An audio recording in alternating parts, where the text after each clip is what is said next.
Vida y Esperanza, magazine político de actualidad y formación de Provida Latinoamérica.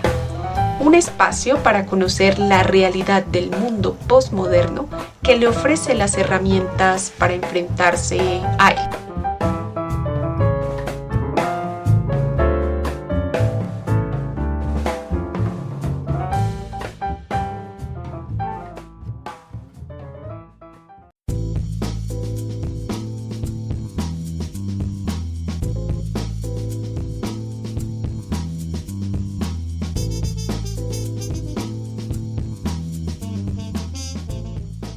Muy buenas noches, bienvenidos a una noche de vida y esperanza.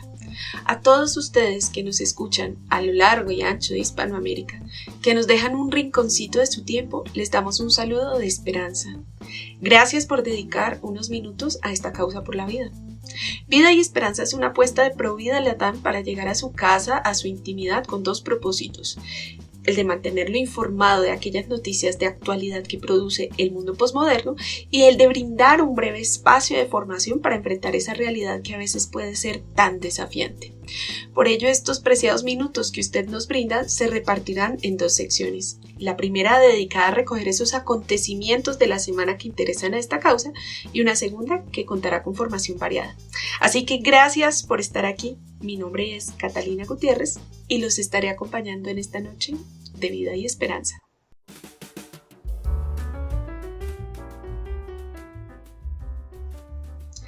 Iniciamos con las noticias más relevantes para la causa en los últimos días. En Estados Unidos, de acuerdo con datos publicados por la gigante multinacional del aborto, la IPPF, en 2021 solo en este país se realizaron un 8% más de aborto, al tiempo que obtuvieron un récord histórico de subvenciones correspondientes a la cifra de 633.4 millones de dólares provenientes de fondos de los contribuyentes. Y ahora pasamos al viejo continente porque en Suiza la Fundación Futuro ha lanzado una campaña de protesta y visibilización para advertir del exponencial aumento de las mal llamadas cirugías de reasignación de género a menores de edad. De acuerdo con estadísticas sanitarias publicadas este año, las extirpaciones de mama en población femenina menor de 24 años se ha duplicado entre 2018 y 2020.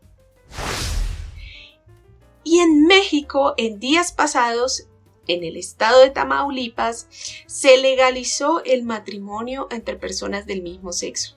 Así, por una votación de 23 a favor, 12 en contra y una abstención, los legisladores de este estado mexicano aprobaron modificar el artículo 123 del Código Civil Estatal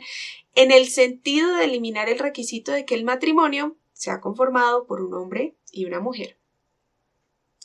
Así arranquemos con el desarrollo de estas noticias y nos vamos a Estados Unidos porque según los datos publicados por la más grande multinacional dedicada a la industria del aborto, solo en 2021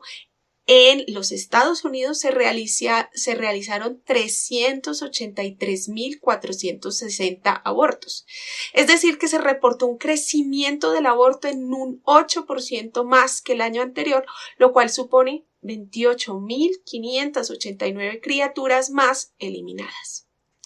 Además, llegó a un récord histórico de ingresos por subvenciones correspondientes a 633.4 millones de dólares provenientes de fondos de los contribuyentes norteamericanos.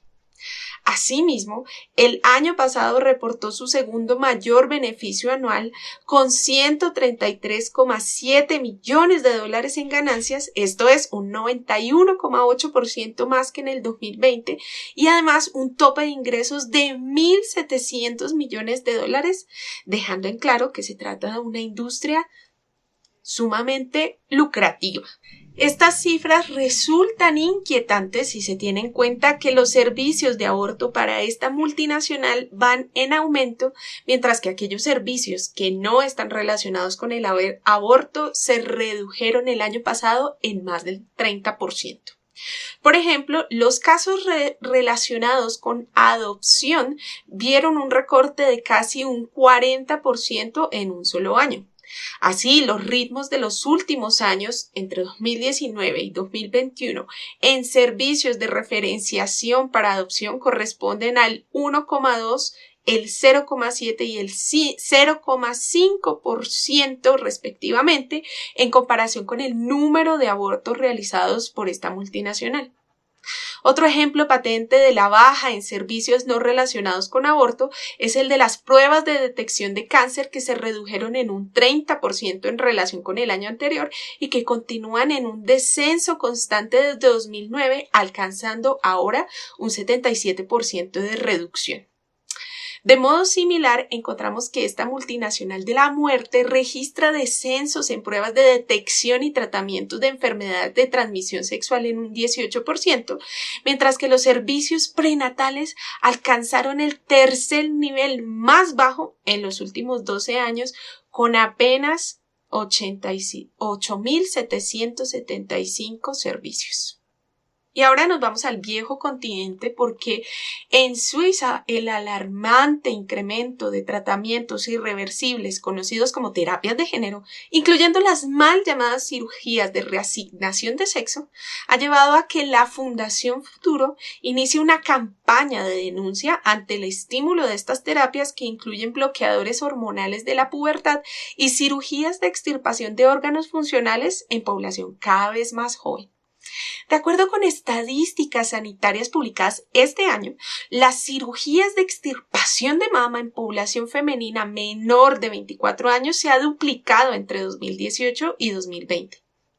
La citada fundación busca que el Consejo Federal Suizo tome acciones que prohíban el uso de bloqueadores hormonales que implican graves riesgos de crecimiento, huesos frágiles, desarrollo de enfermedades cardiovasculares y riesgos de infertilidad para los pacientes que los usan a mediano y largo plazo. Estas denuncias se acompañan de las consecuencias que en otros países europeos ya han obligado a la intervención estatal, como en Suecia, donde se prohibieron los bloqueadores de pubertad a causa del escándalo que creó a principios de este año el suicidio de un chico trans de 32 años después de una cirugía de estas características, y al aumento alarmante de alrededor de 1.500% de terapias de género entre niñas de entre 13 y 17 años. Así como en Francia y Finlandia, donde se ha optado por recomendar la psicoterapia en vez de tratamientos hormonales, o en el Reino Unido, donde actualmente se está gestionando el cierre de la famosa clínica Tavistock, especializada en cirugías de reasignación de sexo en menores de edad, debido a los riesgos sanitarios que implican estas intervenciones. Y por último, en México nos vamos al estado de Tamaulipas, porque el pasado 27 de octubre se aprobó el mal llamado matrimonio entre personas del mismo sexo por una votación de 23 a favor, 12 en contra y una abstención. Y los legisladores, de este modo, en este estado mexicano, aprobaron modificar el artículo 123 del Código Civil Estatal en el sentido de eliminar el requisito de que el matrimonio sea conformado por un hombre y una mujer. Este nuevo paso de la agenda progresista, que en no pocas ocasiones es contrario a la lógica común de la gente de estados como Tamaulipas, significa que ahora en todo el territorio mexicano es legal la unión entre personas del mismo sexo y se reconocen derechos y consecuencias jurídicas a tales uniones equiparables a las de la familia tradicional, en un nuevo viraje liberal de la legislación. Luego de esta cuestionada decisión, el ministro presidente de la Suprema Corte de Justicia, Arturo Saldívar, escribió en Twitter, comillas, todo el país brilla con un enorme arco iris. Es de recordar que Saldívar es el mismo que impulsó el año pasado los fallos que permitieron, por un lado, la despenalización del aborto en todo el territorio mexicano y, por otro, la restricción a la objeción de conciencia médica para la práctica de abortos. Por su parte, el Frente Nacional por la Familia ha calificado de injusta esta nueva ley, recordando que la complementariedad natural entre hombre y mujer, abiertos a la vida, constituye el lazo intergeneracional por el cual nuestras comunidades han sido, son y serán a pesar de estas leyes injustas.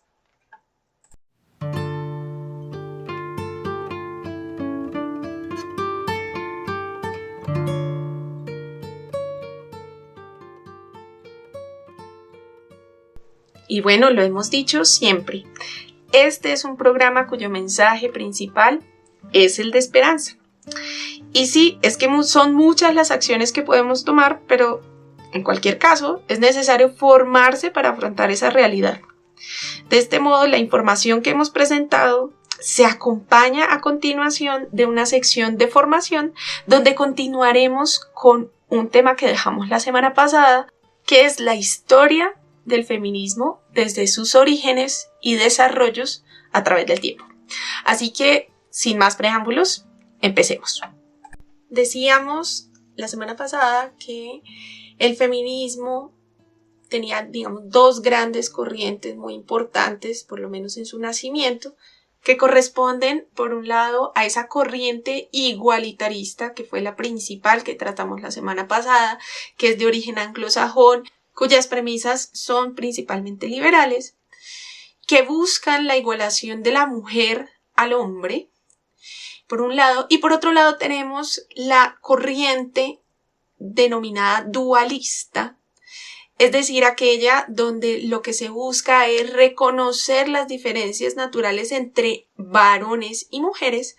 a efectos de lograr que esa diferenciación tenga unos efectos jurídicos que busquen proteger a la mujer en aquellos aspectos en los que ha estado más vulnerada.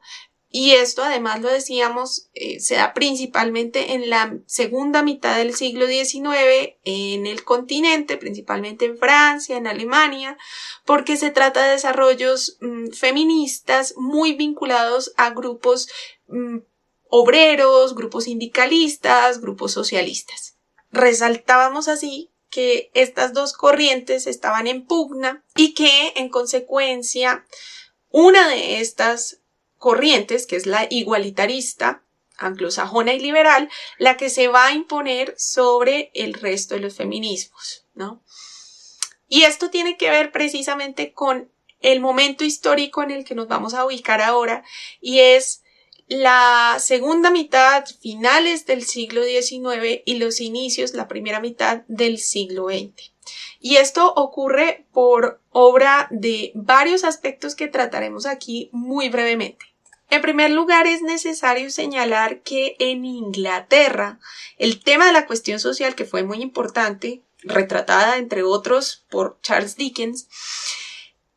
resultó en una solución que es distinta a otras partes, aunque se fuera a replicar en todo el mundo, como veremos a partir de la década de 1960 en adelante.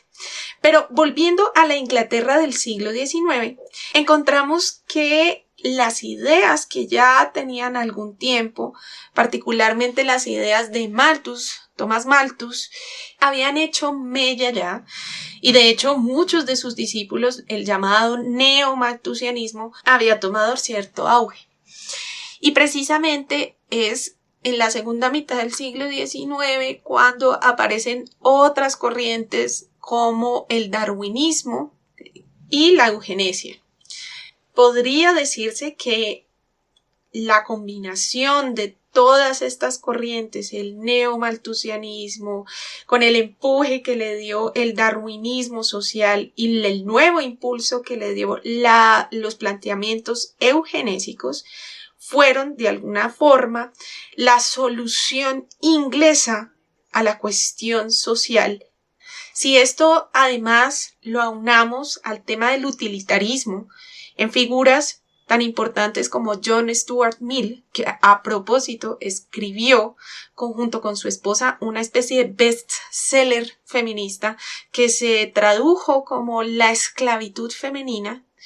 se entiende que estas doctrinas juntas, el utilitarismo, la eugenesia, el darwinismo social y el neomalthusianismo, fueron la mezcla perfecta que dio lugar a una especie de feminismo que llevado a sus extremos en torno al tema del igualitarismo, lo que buscó fue extremar la idea de individualidad de la mujer, llevarla a su, comillas, plena autonomía y sobre esa base romper la idea de cuerpo que significa la familia. Muy contrario, como veíamos, a la corriente dualista que más bien buscaba resignificar y recordar en un ambiente de industrialización el papel de la mujer dentro de ese cuerpo, buscando que la legislación, especialmente la legislación laboral, tuviera en cuenta las diferencias físicas naturales de la mujer con respecto al hombre, para que se reconociera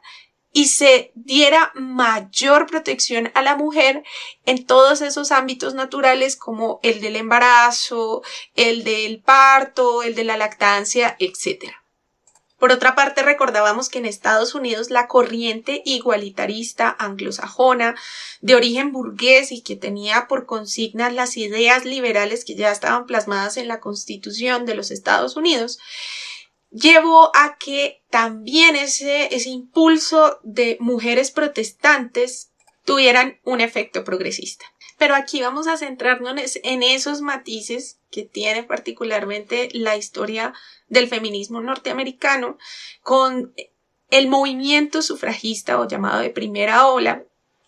porque ese impulso que da el protestantismo funciona por dos vías, por la vía más progresista y por la vía más conservadora, pero tiene unos efectos muy similares y parten de los mismos principios. Y vamos a verlo a través de dos temas en particular. Primero, los movimientos de templanza y su vinculación con el llamado a la eliminación de la corrupción moral de la sociedad, y segundo, el tema de la maternidad voluntaria. Así tenemos los movimientos de templanza, que son movimientos muy vinculados al movimiento feminista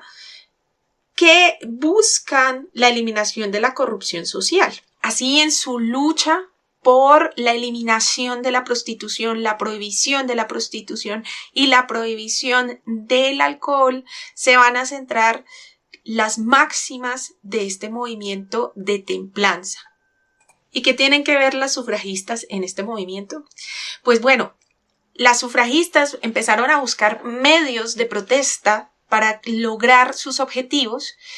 y entre ellos encontraron que el ambiente propicio para hacer sus protestas era precisamente en el cuerpo de su familia. Por tanto, hablaron a favor de la abstinencia sexual con sus maridos, el negarse a sus maridos, para lograr de este modo una lucha social que empezara desde su propia casa, recordando a su marido que ellas tenían propiedad sobre su cuerpo. ¿Les suena este argumento? Propiedad de autonomía sobre las decisiones de su cuerpo,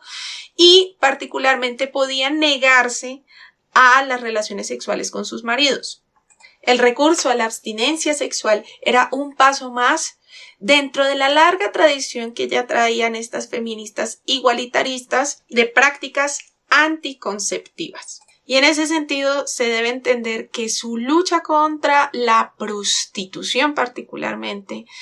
va a tener un significado de utilidad para sí mismas, pues estas mujeres, al negarse a sus maridos, estaban ejerciendo una forma legítima de protesta femenina, feminista,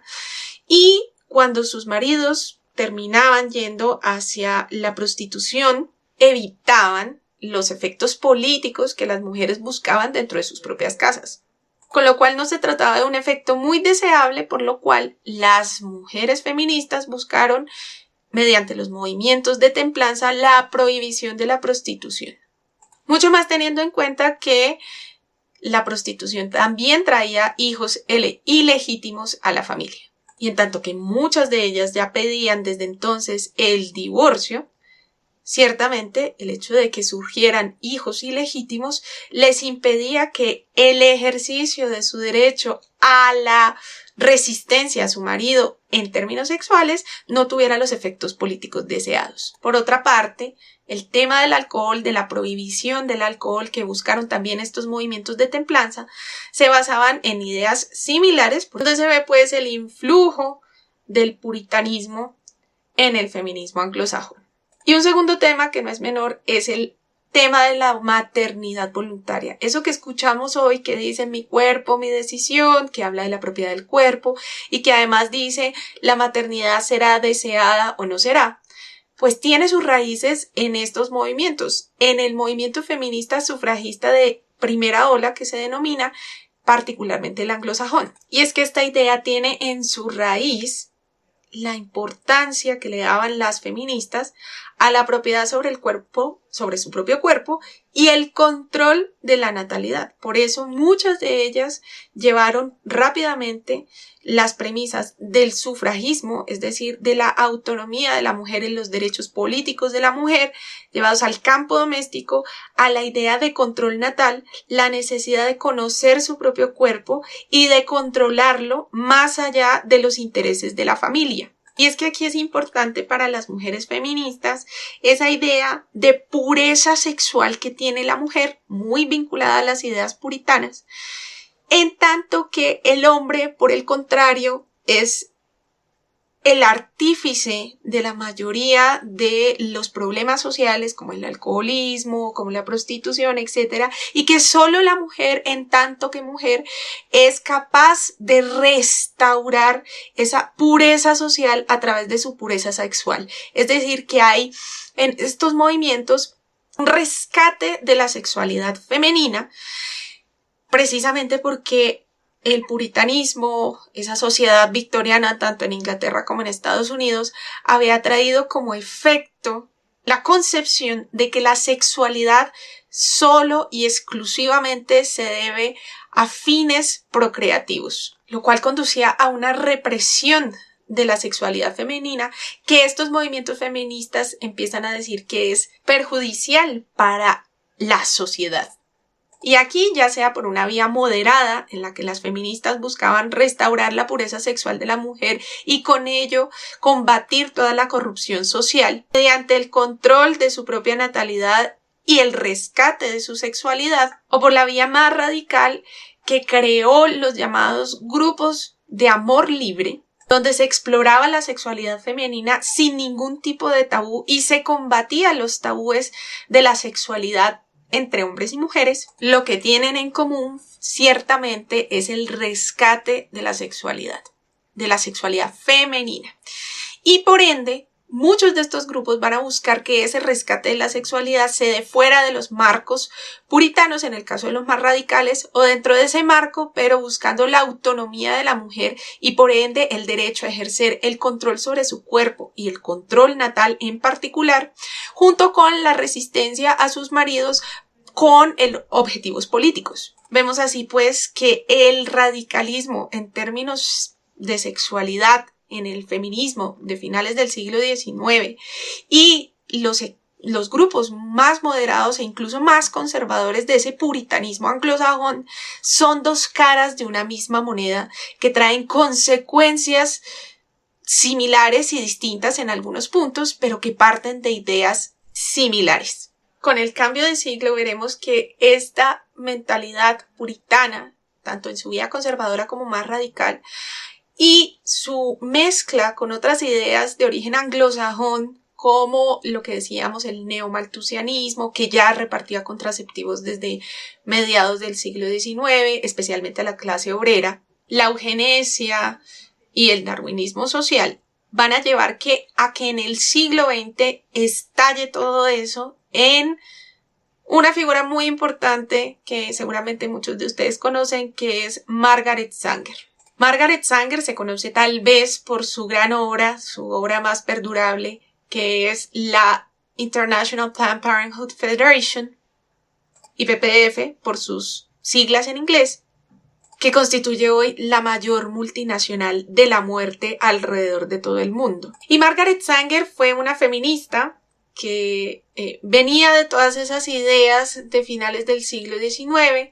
y que en el siglo XX las hace realidad, las materializa. Si hay algún mérito que darle a Margaret Sanger es el de haber logrado que las ideas del sufragismo del siglo XIX junto con las ideas del amor libre anglosajonas hubieran tenido una base teórica tan exitosa como la del neomalthusianismo y la eugenesia aplicada. De hecho, vamos a ver que la idea de control natal que se consolida en los Estados Unidos a partir de los años 20, digamos la década de 1910 y 1920,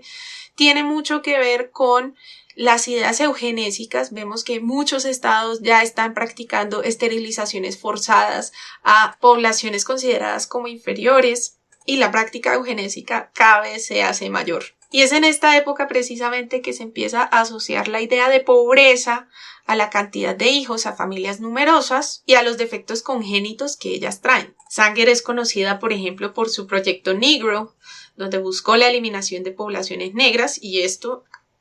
dicho sea de paso, tiene mucho que ver con el racismo anglosajón. Y no es gratuita su vinculación a la Liga Nacional de Control Natal, a las ligas eugenésicas que hay en los Estados Unidos, y sus vínculos en particular personales con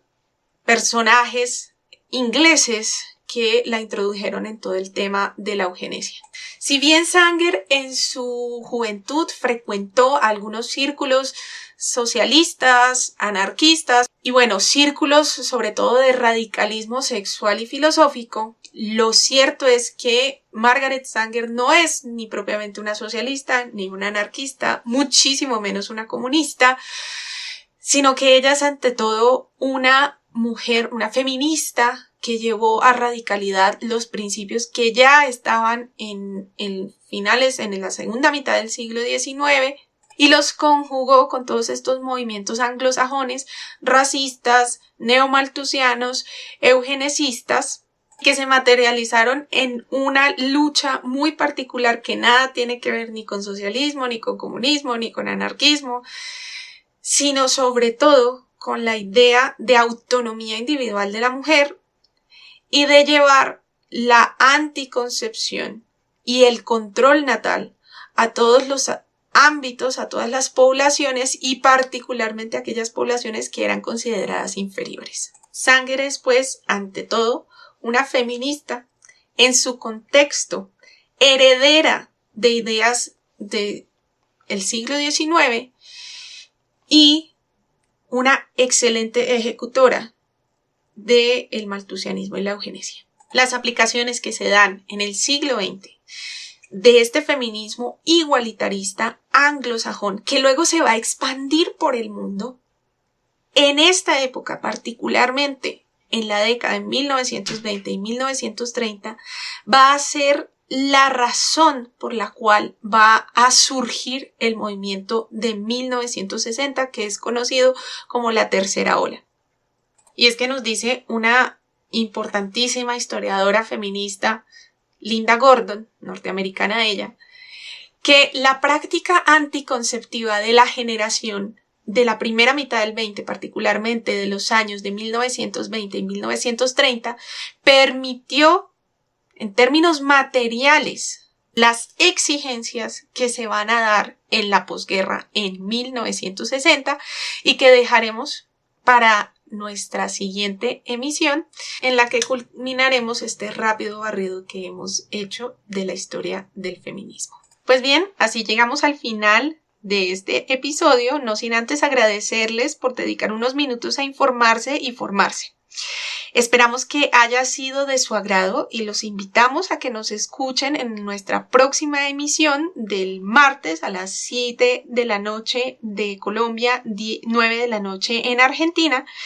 Y si le gustaría que tratáramos algún tema en particular, si tiene sugerencias, recomendaciones o comentarios, nuestro buzón está siempre abierto. Escríbanos a providalatam, terminando con m, @gmail.com, o búsquenos en todas nuestras redes sociales. Estamos en Twitter como providalatam, ok, y en las demás redes sociales como providalatam.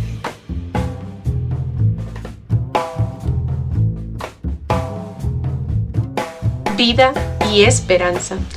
magazine político de actualidad y formación de Provida Latinoamérica. Un espacio para conocer la realidad del mundo postmoderno que le ofrece las herramientas para enfrentarse a él.